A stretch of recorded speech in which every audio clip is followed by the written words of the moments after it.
What's up, everybody? Welcome back to the channel. This here is Legitical Response. We cover political news. We keep you up to date and keep you informed with everything that the government does. And now we know that the Democrats have no problems whatsoever, no problems at all, cheating to win an election. We saw that in my shadow campaign video. If you haven't seen that video, go check that out, because it explains exactly how the Democrats cheated to win the 2020 election, right? And, you know, it's very, very stupid, in my opinion, for Time Magazine to go ahead and run this article and put this out there in the public sphere, because now they told us exactly how they did it, exactly what they were doing, so now we know what to look for.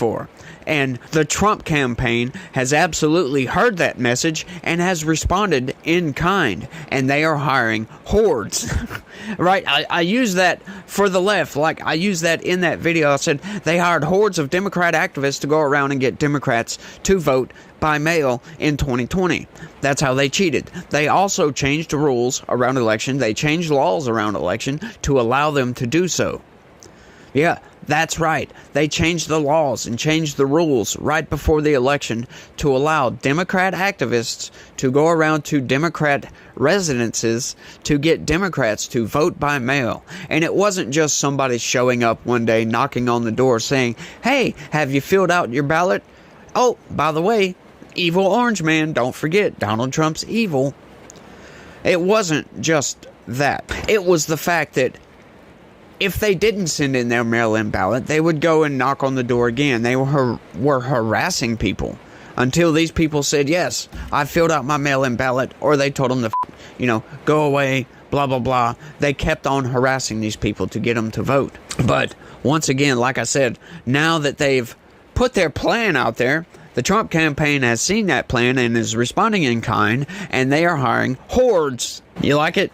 I'll use the same terms for both sides. They are hiring hordes of Republican activists to go and be poll watchers, and just to make sure that everything around the election that centers on the election is safe and secure. They're going to do every single thing they can to make sure we have a secure election by legal means, all that. Check this out. Laura Trump vows to prosecute anyone who cheats in an election. "We will track you down." That's right. So now they're going to take legal action, right? Like the last time around, we didn't know they were changing laws and changing rules, but now they are watching this. They're talking with legislators, making sure that they know that if they try to change the rules or change the laws just before the election, they know what those rule changes are and they can respond accordingly.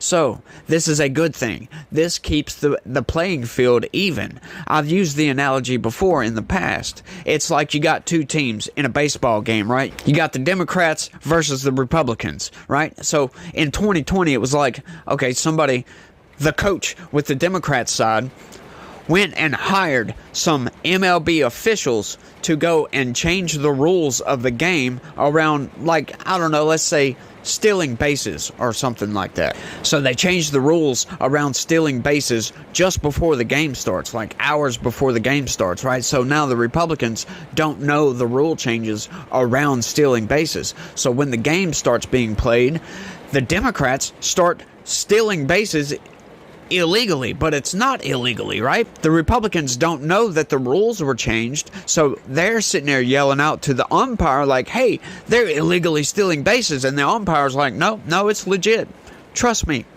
they're like, what the freak is going on here, right? So that's how the Democrats won in 2020, but now we're trying to watch out for that. This is a very good thing, but let's get into it. Laura Trump, the co-chair of the Republican National Committee and former President Trump's daughter-in-law, promised Friday to prosecute anyone who cheats in an election, threatening, "We will track you down."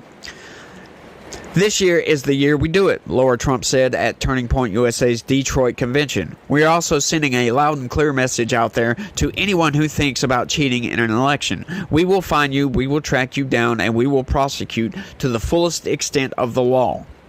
Laura Trump and other RNC officials kicked off a massive effort to mobilize thousands of election integrity watchdogs to monitor every step of the election process, create hotlines for poll watchers to report perceived problems, and escalate those problems through legal action.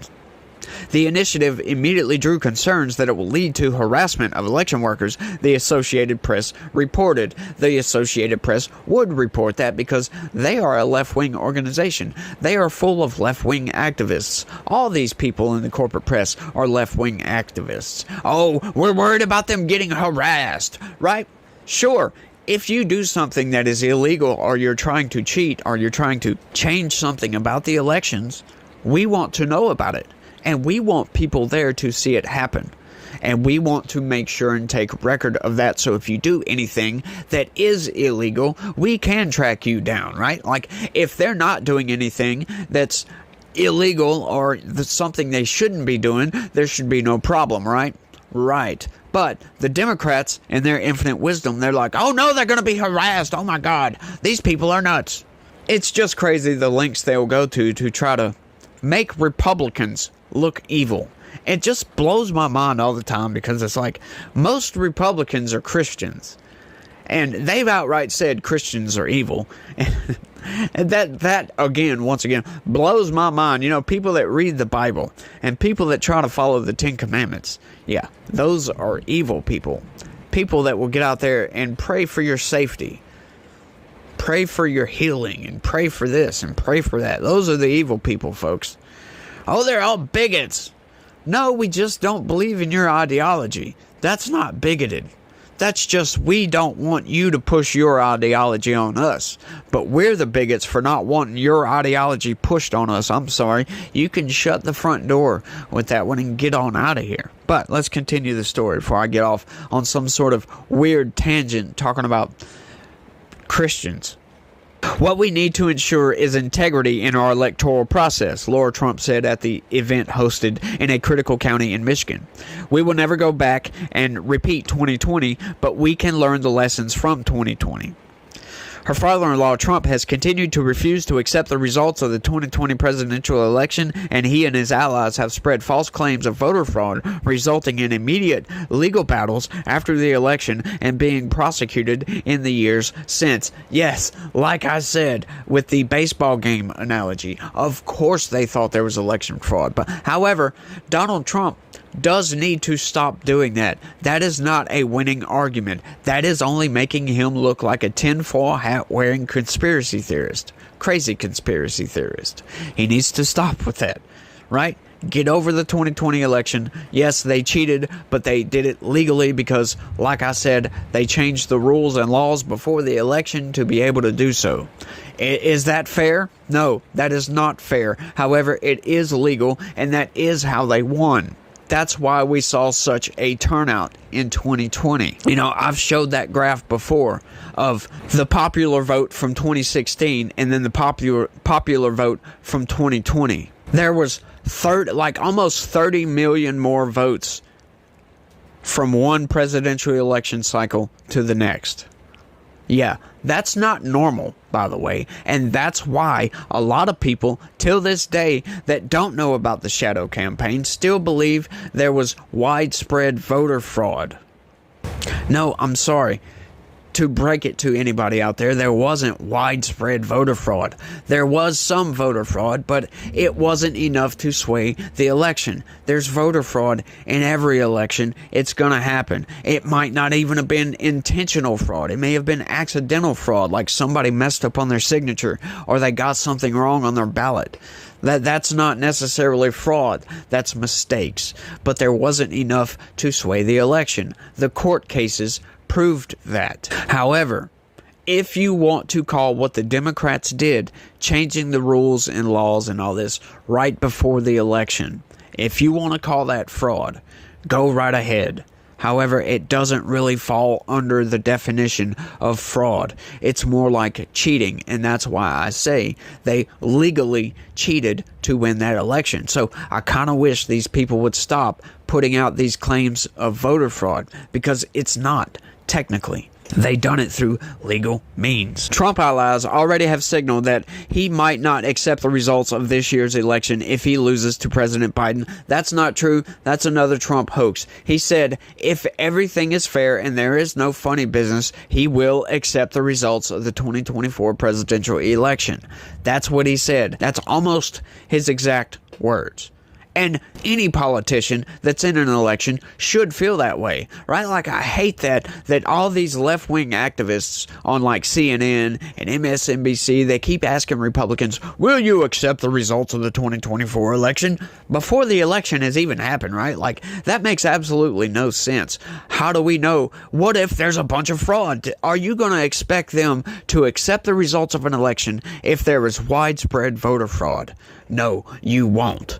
Logically, that makes no sense. So why ask the question? We don't know. Sure, we're going to try to stop voter fraud. And if there is no voter fraud, then they must accept the results of a free and fair election. However, there is going to be some, but however, they're going to try to keep that to a minimal. As a matter of fact, Republicans are going to do a pretty good job at doing that. Because even Democrats, right? Like, we can't get out there and say Democrat politicians are trying to get their constituents to vote fraudulently, right? Like, we can't actually say that, because what they did in 2020, they wanted to get around the rules, so they changed the rules. That's the legal process. That's called lawfare. That's how you're supposed to do that. You want something to change in society, you go to Congress and you get Congress to change the rules. However, there was one exception to that in Pennsylvania. They changed the rules illegally. They changed the laws without the approval of the state legislature. The approval didn't come until after the election, and that was up for contention. However, the Supreme Court did not want to see that case. They turned it away. You know, that's their decision. We have to live with that decision. Was it the right decision? No, I don't think it was, because if a state changes their rules without the legislature, like the attorney general or whoever is in charge of the election, just unilaterally change the rules, and the state legislature doesn't agree with that, yeah, there may be a problem with that. We have some constitutional questions going on with that, because that kind of dilutes everybody else's votes for all the other states. That's why Texas sued Pennsylvania on that case. But, we're not trying to get bogged down in that BS. Laura Trump also refuses to accept her father-in-law's 2020 loss. In an April interview with CNN shortly after accepting the RNC position, she claimed Democrats committed massive fraud in the 2020 election. After Trump overhauled the RNC, electing Laura Trump and Chair Michael Whatley. That's whose name it is. I was trying to remember that the other day in a video, and I could not remember Michael Whatley, who the chair was. But you like how they say that, right? They get around the truth, or they get around the lie, right? Like, let's read that again. After Trump overhauled the RNC, electing Laura Trump and Chair Michael Whatley, as if it was Trump that did it, right? No, it's the people of the RNC. The RNC, those people elected Michael Whatley and Laura Trump, not Donald Trump. Get it right, corporate press. But you see how they love to twist stuff around, and you got to watch for that stuff. Sometimes I don't even catch all of it, because they can word stuff in such a way, man. It's just crazy, some of these people, and what they do to try to lie to everybody. It just blows my mind. The party has taken a new turn. They are urging voters to utilize early voting and mail in their ballots, something they vehemently opposed last time around. Trump's team, working with the RNC, launched a voter education effort about early voting methods in each state, urging Republicans to vote early to avoid inconsistencies and unexpected obstacles. The former president said in a video supporters should make a plan and vote any way possible. That is right. And they vehemently opposed that the last time, because when you have all these mail-in ballots, all these people going around to get people to fill out their mail-in ballots, you got these drop boxes, there is ample opportunity for voter fraud when you have really, really open voting like that. What they want is to have voting on election day, paper ballots, so there's minimal chance of any fraud, of anybody doing any funny business, right? Because, like I said, we got all these drop boxes, some of these Democrat activists going out there, they could just fabricate tons and tons of the mail-in ballots. Not saying that they would actually do that, but the opportunity for fraud is there. When you have paper ballots on election day, there is a lot less chances for fraud, because we have poll watchers and we have all these people trying to ensure the integrity of the election. When you have an election spread out over 2 months versus 1 day, that's just that much more opportunity for somebody to cheat, to create ballots, just to do anything to get somebody elected illegally. That's why they vehemently oppose that. But now they see that there's no stopping that train, so might as well get on board with it and go ahead and tell people, look, we have all these issues, right? Like we saw in Arizona in 2022. They were printing the ballots on the wrong size paper, and the machines were rejecting all those ballots. Kari Lake should absolutely be the governor of Arizona right now, but she's not. Because of that, I believe that's the case. But that's one of those things. That's not voter fraud, right? That's one of the poll workers entering in a number incorrectly into the machines. So thousands of ballots got printed on the wrong size paper. That's an issue. That is a problem, right? Like, and we can't say if the guy did that on purpose or not, even though we know that you have to physically go in and change the paper size. The format to the paper size was changed, right? It went from, I believe, a 19-inch ballot, and it was reformatted to be printed onto a 20-inch paper. So it was the wrong size, so when it was scanned, it was booted automatically.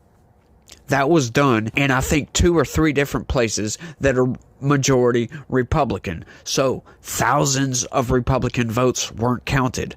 That's why Kari Lake had so many different court cases going on, and they went on for a long time. As a matter of fact, I think some of them are still ongoing. I do believe. I haven't checked on that in a while, but that election in Arizona was wild. All the problems that were happening, right? Like, we saw that some locations, some people, they get tired of standing in line all day. Sometimes there's not enough poll locations, so we gotta adapt with this. Hey, if you live in a heavily populated area, fill out your mail-in ballot. If you can just walk up to a polling location, walk right in and go vote, and there's no line, go ahead and do that. Vote on election day. But if you live in a heavily populated area, vote by mail, for goodness sakes, because that's going to dissuade people if you have to stand in line for hours. That's going to dissuade people from voting. They're going to get tired and go home, right? Like, everybody's not all that enthusiastic about getting out to go vote. That's why it's a good idea for Republicans to say, hey, vote by mail if you need to. There's all kinds of other issues we could get into, but I've been going on for quite a while now, so I'm going to go ahead and cut it off right there. But I want you guys to let me know what you think about all this down in the comments section. And don't forget, go by and check out that video. It's titled, the most important video I've ever done. I would check that out. It's very informative. Yeah, it's very enlightening as to what the Democrats did in 2020. If you still think there was a bunch of voter fraud, go check that video out. It's going to be linked right here, as a matter of fact, here in a second, as soon as this video ends. But I want y'all to let me know what y'all think. That's all I got for this one. Y'all try to have a good day and stay legitical. Peace.